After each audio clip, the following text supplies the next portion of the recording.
because a lot of times internships can turn into jobs. And so really thinking about that when you do that last big internship at the end. And then every SLP who is accredited by our national organization holds their Cs. That's what we call them. So this is their Certificate of Clinical Competence as an SLP. And then obviously licensure in the state that you're practicing in. And most job places require you to hold your essentially national certification and your state licensure. I think there's a few exceptions. I think when I first started, it was not a requirement of the school system that you hold your Cs, but Pitt County Schools supported that, and so they helped pay for our certification. Any questions about that?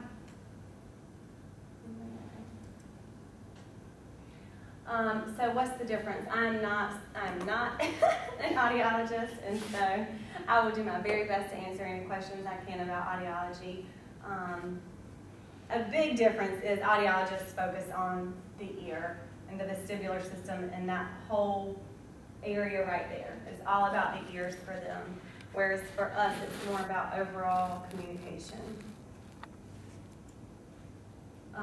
So you'll see similar areas of practice.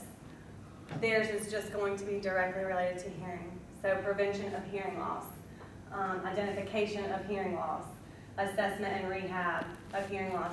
And I work very closely with the audiologists that serve my children because for my kids, they have to have access to spoken language. So they have to have either cochlear implants or hearing aids that amplify them into the range that they need in order to hear speech and spoken language. Just gonna look and see if I had any other notes on here. So obviously the advocacy and the consultation and or the education, research, and administration role here as well. Here at ECU, the program that's offered is a dual PhD and AUD program. So you're simultaneously getting your PhD as well as your AUD. Because with audiology, it's a required doctorate now. So it's no longer just your master's degree. You have to have your doctorate, either a doctorate of audiology or a PhD if you're more research-based. So how much would I make? So the median salary for audiologists was $65,000 for 9 or 10 months, the school year, and $73,000 for those who were a full year. A lot of similarities here as with the speech stuff, except for the doctoral degree. You still have to have observation hours, the clinical hours. You'll have to get your C's, it's just an audiology here, and then licensure in your state. So there's not a big difference in pay then? No, not a big difference in pay. And I did look up maybe a little bit more for audiology. And again, it depends on the number of years of experience you have as well as your setting. But yeah, pretty much across the board, I just printed off some, like I had the other one broken down, but $71,000 for clinical service providers, $80,000 for university faculty, $61,000 for those with 1 to 3 years experience, $84,000 for private practice owners. So still in that range, maybe a shift up as far as pay. But you also have to consider you're going to be going to school for longer too if you're interested in audiology. These are some good resources. ASHA.org, the American Speech, Language, and Hearing Association, is our national organization. They have a ton of resources that if you're interested or there was something I didn't cover that you want further information on, www.asha.org. This is the link for that, the salary surveys that I showed you. And then that was just the 100 best websites for speech-language pathologists. So those are some of the ones that I use. questions? Anything else you guys want to know or that I did not cover and you're hoping to gain insight on? Sure. Is there anything that you would recommend us doing at the undergrad level that would help us get into grad school? Or Really give us a better high? chance? Yeah, I have a very high GPA. I mean, I guess I really felt like the GRE was kind of out of my control. I kind of felt like you kind of got what you got, and I know they're recommending taking it twice, and certainly doing that to see if you can score better one time or another. I took it once. I did not realize at the time, because I was a provisional student, that I was really needing to apply to graduate school. I thought I was just going to be applying to regular undergrad ECU. And she was like, no, go now, take your GRE. And I was like, ah. So I really only had the opportunity to take it one time. And luckily, it was okay. I'm looking at these requirements now and thinking, I don't know that I would get in this day and time, but yeah, so kind of picking out things that you have control of. Your GRE, making sure you're doing well in all your classes. One thing that I did, if you're struggling in a class, I would go to the teacher and just ask the teacher to pair me up with a student that she had had in a semester previous, because that helps you, because that student knows the teaching style of the teacher and kind of where you are in the process. And so that really helped me in some of my classes. I think it was like a biostatistics, and I was like, oh no, help. And so she hooked me up and with another student, and so that really helped me have control of being able to maintain a high GPA. Also, if there are student organizations on campus that relate, certainly go out for those. You know, the more times the professors can hear your name and see that you're involved and see that you're going to be a hard worker and dedicated to the field, the more likely they are to remember you and going through the application process. Oh yeah, look, that's right. She was the one who volunteered to sit out in the rain and pass out parking passes to the people, coming to the conference. So, finding things that you can do to help them remember your name when they're going through the application pool, certainly.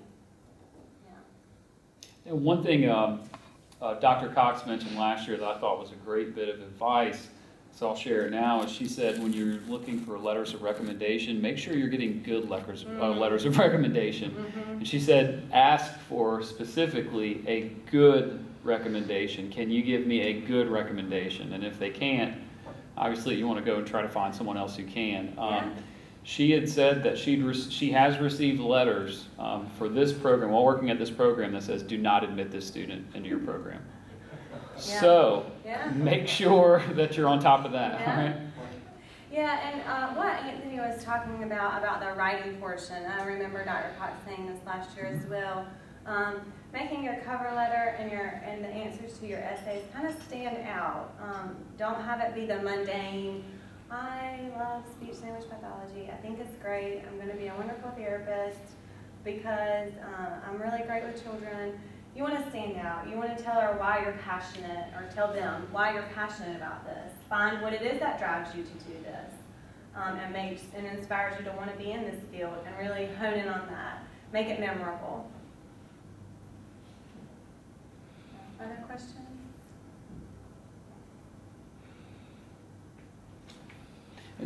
Talk about, you said that you came into the field like the non-traditional route, as opposed to a lot of folks in here who are attempting to go through the bachelor's program and then the grad program. But for those who aren't, talk about going the alternate route, having a degree that was in something different, a different field, and then Sure. adjusting and moving into the grad program. Sure. So I went down to UNC Wilmington. I was born and raised in Greenville and wanted to get out of town. And so I went down to UNC Wilmington for my undergraduate. I knew I was going to be a teacher. I was born to be a teacher. And I took my first early elementary ed class, and I was like, oh, no. I'm not going to be a teacher. What do I do? And so my sister, who was in her residency program up at Chapel Hill, was working with a rec therapist, and she said, I think you would be great at this, and they just so happened to have that. Well, in that whole process, I realized that speech language pathology was really my calling. I had done my senior project in high school on sign language and cochlear implants, and it just kept drawing me in. I just kept wanting to learn more, and found that this was the route that would take me there and help me pursue that passion.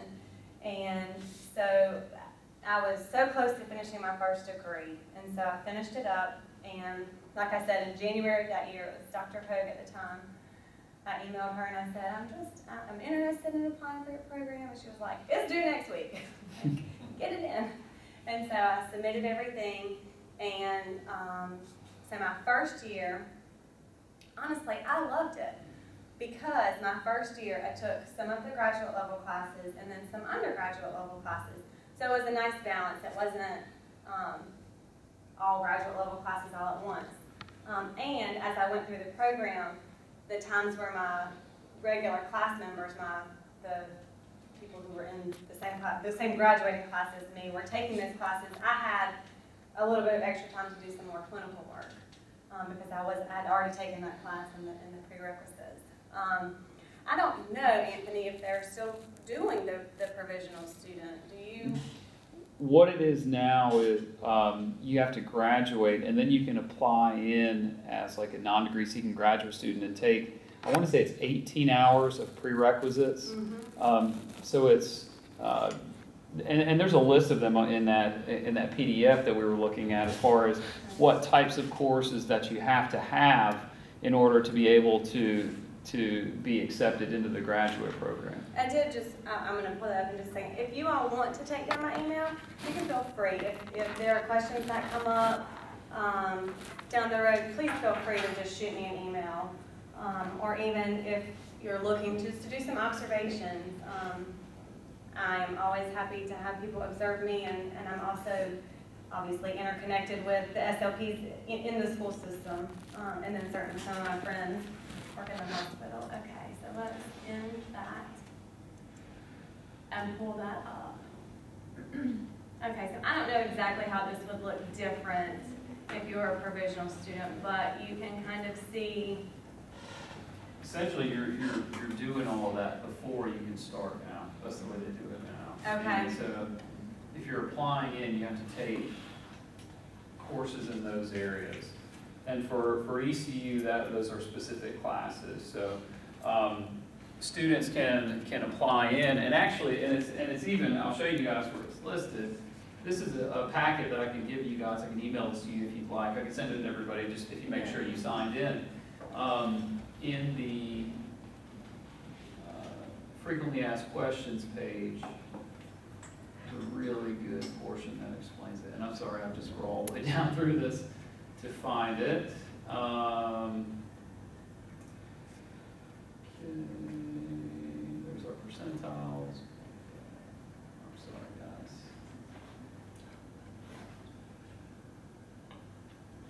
Okay, so right there it says no, you don't have to, but that you would have to go. Right, so that's what I had to do. I had to go back and take credits in all the areas that they wanted me to take, as well as I got the opportunity to take, I think it was one graduate level course my first semester and one graduate level course my second semester. So it worked out nicely for me. And then obviously my next 2 years were just the graduate level courses and the clinical work. So it took you 3 years to do that? It took me 3 years. Okay. Yep, it sure did. There's one page. There we go.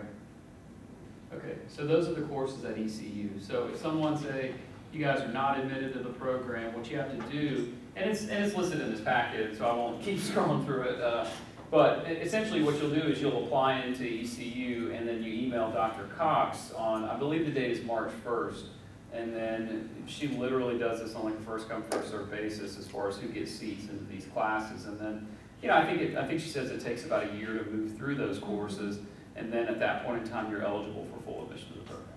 So it's almost like a year in between. And if you do really well, then you set yourself up to be accepted. Right, and I mean, I worked really, really hard. Like Anthony said, I mean, that's your make it or break it. For me, it was the make it or break it. would break it to them. And so, like I said, I got tutors and I did whatever I had to do to make sure I did well. And that I learned, what I needed to learn to get in and do well. And those courses are covered in the minor. They are covered in the minor. Okay. And the major, obviously, the major course. Other questions?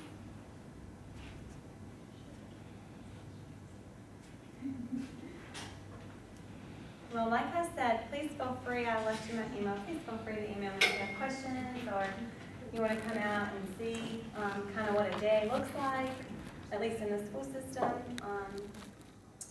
Then I'll be happy to accommodate you. So thank you all for coming out and Thank you.